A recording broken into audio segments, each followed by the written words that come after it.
লামডিং এর ট্রেন গাঁজা সহ একজন পাচারকারীকে গ্রেফতার করা হয়।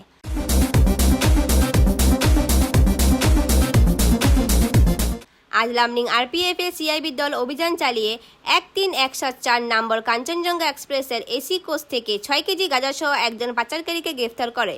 গ্রেফতারকৃত ব্যক্তি বিহারের কুন্দন কুমার।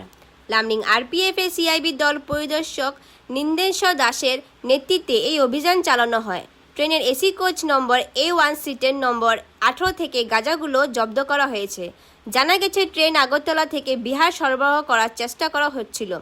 জব্দকৃত গাঁজার বাজার মূল্য প্রায় 60,000 টাকা। Lumding time report. हाँ? कुंदन। कितना केजी गंजा लाया? 6 केजी। कहाँ से लाया था? अगरतला से। कहाँ लेके जा रहा था? बिहार। बिहार। पहले भी लिया था?